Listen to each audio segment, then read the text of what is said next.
Sometimes, the person you trust the most is the one who hides the deepest lie. That's what happened to Maya. For 15 years, she believed her marriage was perfect. A kind husband, a peaceful home, and a love she thought would last forever. But love can be the quietest illusion. It began one ordinary morning. Maya stood in the kitchen, the smell of coffee and toast filling the air.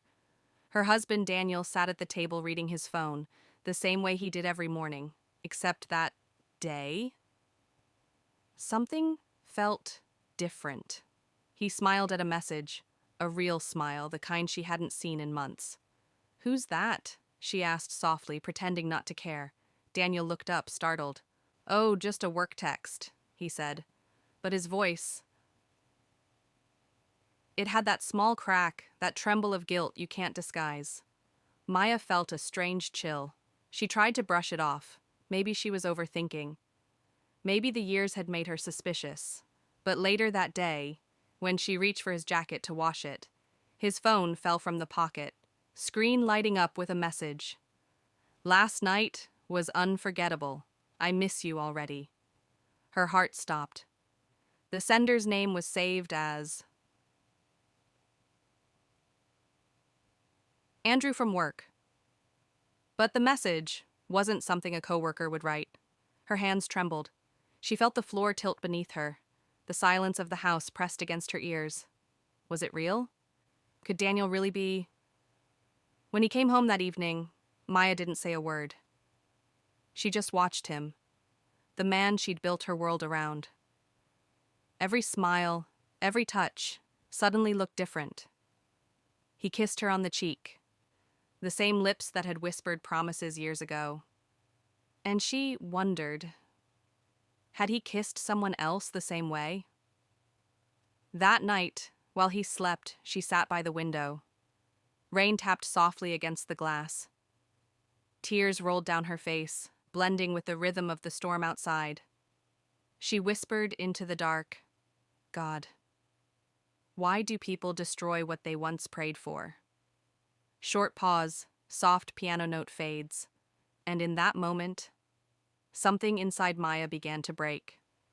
Not loudly, but quietly, like the sound of trust falling apart. The next morning, the house felt colder, not because of the weather, but because Maya's heart had changed.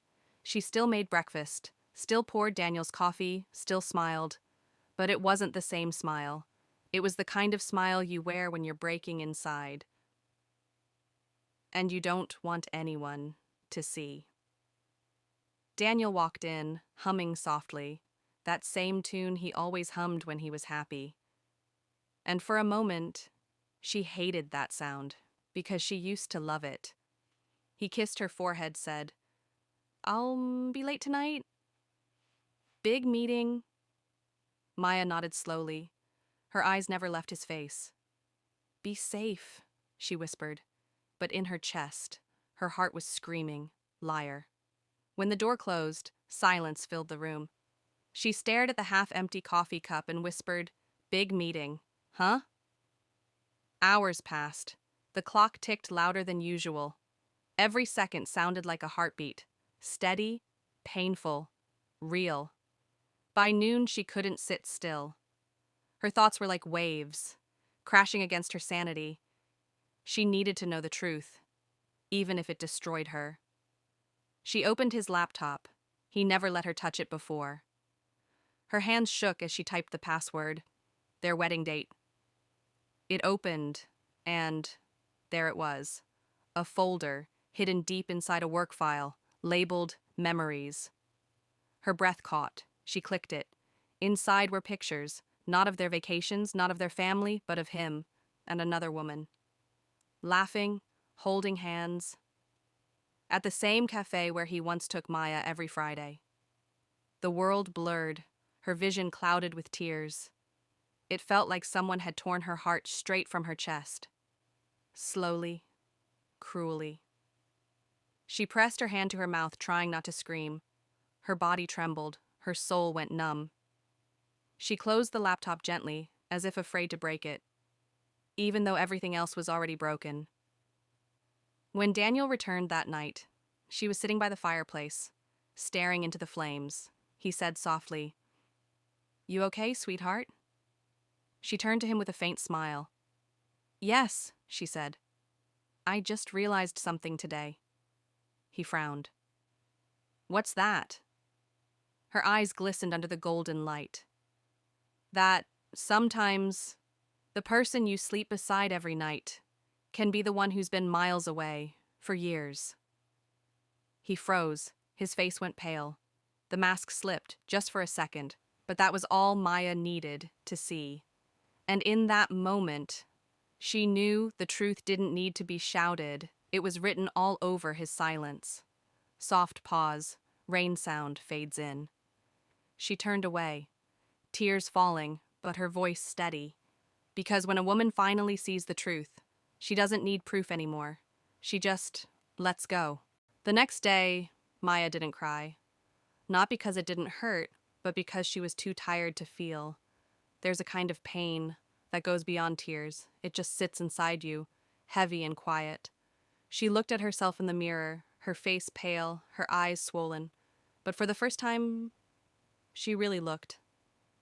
She saw a woman who gave everything, her time, her love, her trust, and got lies in return. Downstairs, Daniel sat at the table, pretending to read the newspaper, his coffee untouched, his hands shaking. He could feel the distance. The silence between them was louder than any argument. "Maya," he said finally, his voice low, almost breaking, "we need to talk." She looked up. Calm, almost too calm. "About what?" she asked. He hesitated, searching for words. "I've made mistakes," he whispered. "I never meant to hurt you." Her laugh was soft, bitter. "Never meant? Daniel, you chose to hurt me. Every text, every lie, every secret smile." He tried to reach for her hand, but she pulled back slowly.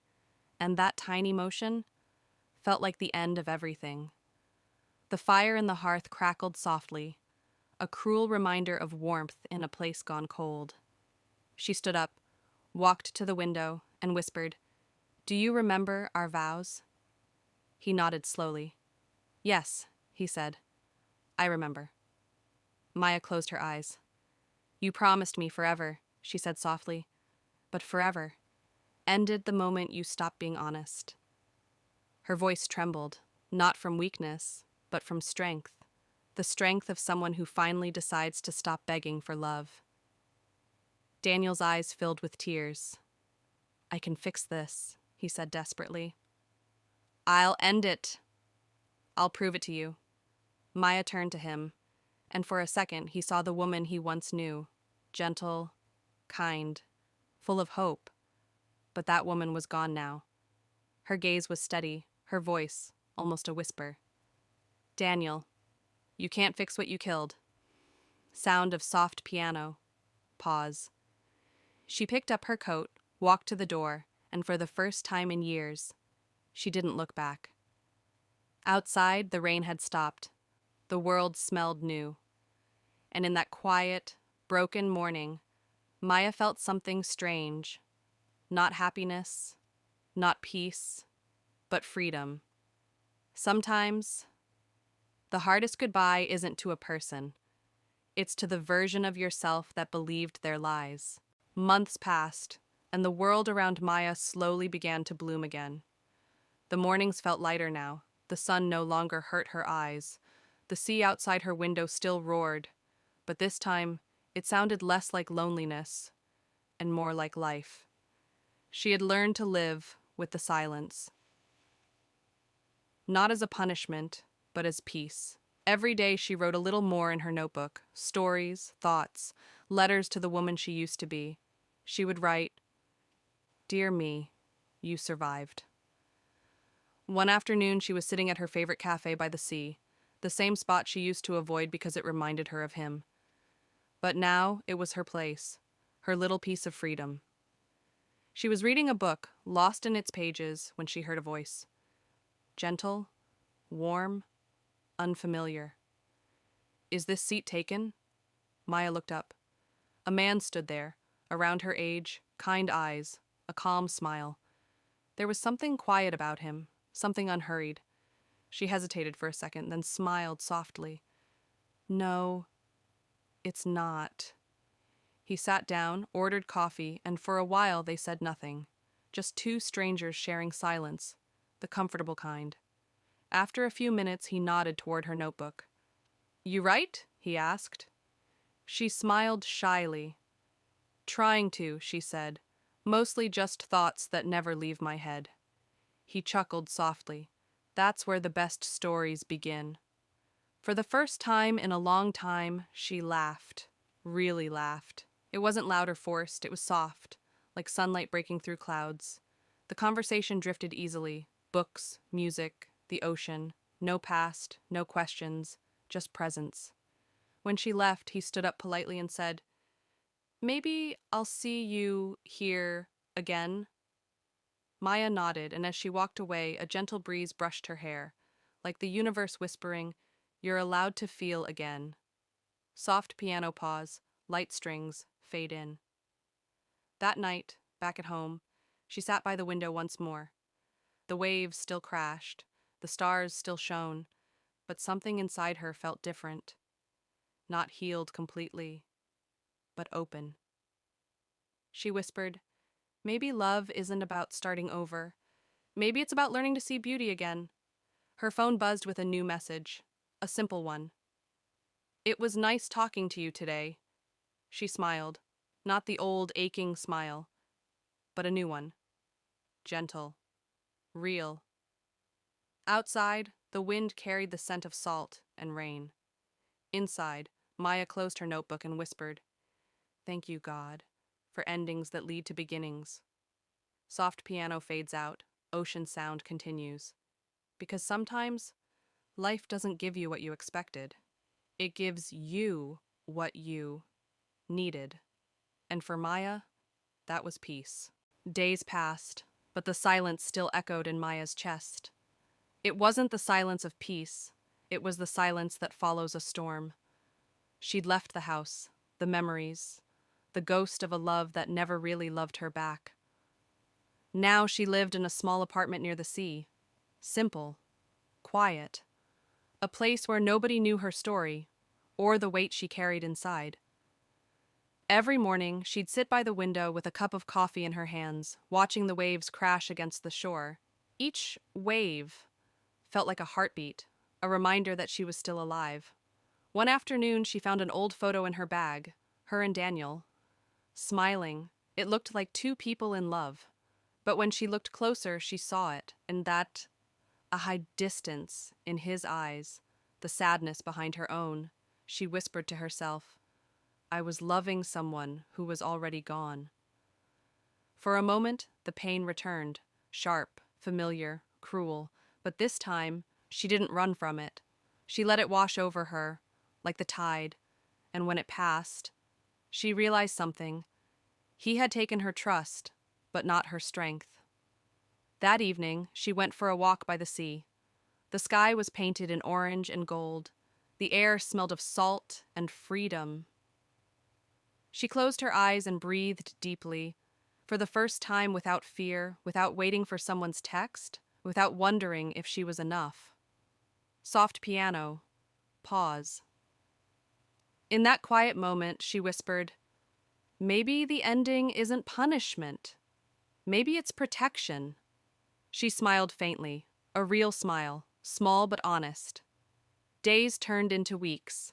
She started writing again, little notes, thoughts, letters she'd never send. She cooked her favorite meals, sang softly while cleaning, and for the first time in years. Her laughter didn't sound forced. One evening, as the sunset painted the world in gold, her phone buzzed. It was Daniel. The screen lit up with his name. Her heart didn't race this time. It didn't ache. It just stayed still. She watched it ring. Once, twice, 3 times, and then fade into silence. Maya put the phone down, walked to the balcony, and whispered, Not every call deserves an answer. The wind brushed her face gently as if saying, You're free now.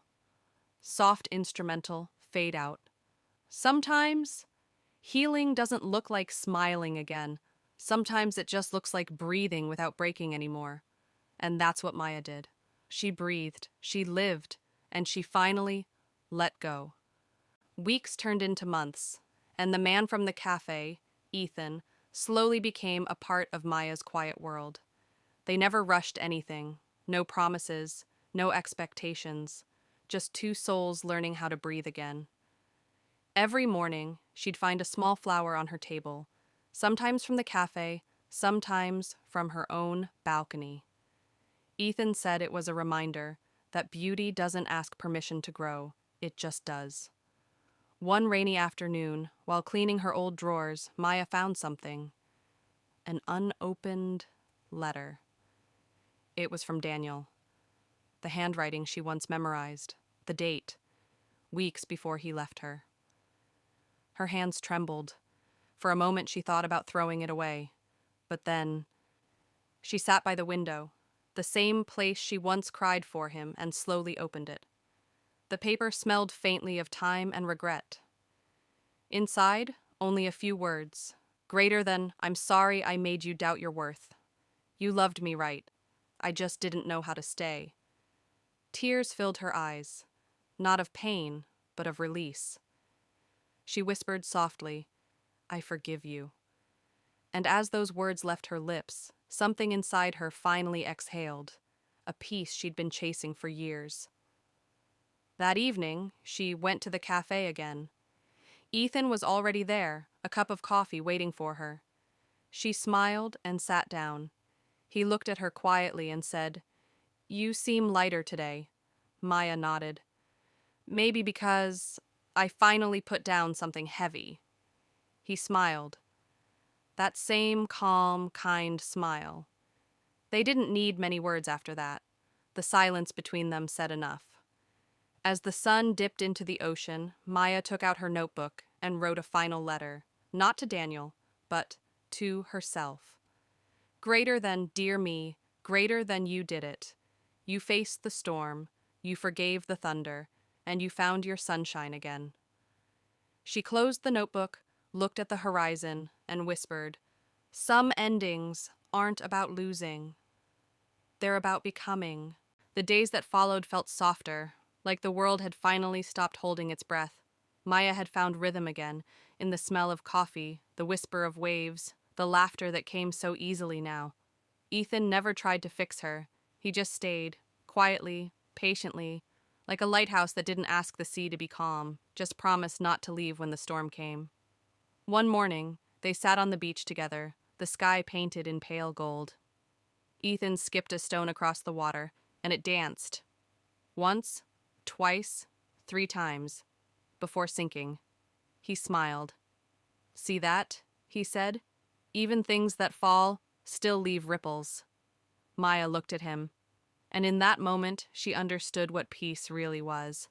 Not the absence of pain, but the acceptance that pain had changed her, and that was okay. Later that evening, she was writing again, her little notebook now filled with more hope than sorrow. Her pen moved slowly, each word a gentle promise to herself. Greater than love didn't end with heartbreak, it just changed shape, from needing someone else to learning how to need myself less. Soft piano drifts in, gentle ocean breeze. She looked around her small apartment, the same place that once echoed with loneliness.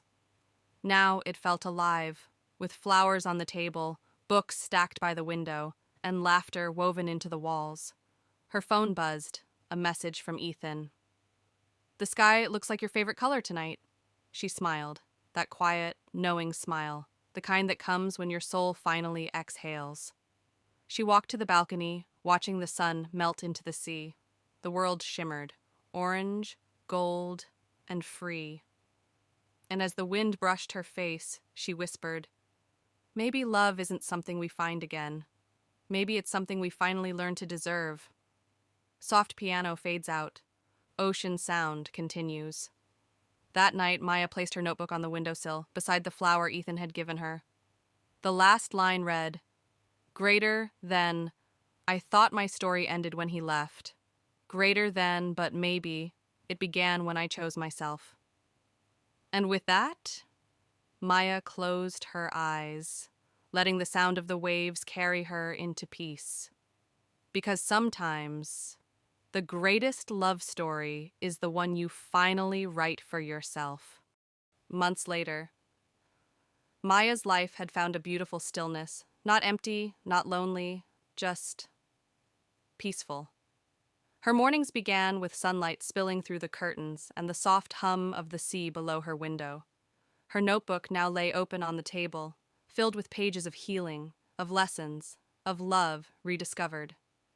Ethan was still there, not as a rescue, but as a reflection of how far she'd come. One Sunday afternoon, they went on a small road trip. Just the two of them, driving through winding coastal roads, windows down, the wind playing with her hair, the world painted in gold and blue. He glanced at her and said with a smile, "You know, I used to think broken people couldn't love right." She looked at him curiously. "And now?" He laughed softly. "Now I think broken people love better, because they know what it means to lose." She smiled, that quiet, grateful kind of smile. "Maybe," she said, "maybe we just learn to hold gentler." Soft piano rises. Car sound fades into background. They stopped at a viewpoint, the sea stretching endlessly before them. Ethan took a deep breath and said, "You ever think about how far you've come?" Maya looked at the horizon. The same ocean that once reminded her of endings now looked like possibility. "Every day," she whispered, "but I don't think it's about distance anymore. It's about direction." He nodded slowly, understanding without words. As the sun began to set, she pulled out her notebook again and wrote her next chapter. Greater than, maybe healing isn't about forgetting. Maybe it's about remembering, without the pain. She closed it gently, looked at Ethan and said, "You know what's strange? For so long, I prayed for him to come back. Now, I just thank God that he didn't."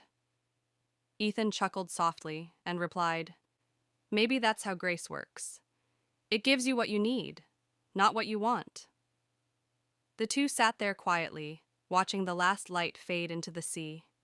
In that golden silence, Maya realized something. The story wasn't just about heartbreak anymore. It was about rebirth, about finding home, not in someone else, but within herself. Soft wind, gentle piano outro. As they drove back, the sky turned deep purple, and Maya whispered to herself, "Maybe the truest kind of love isn't when someone stays. It's when you finally do."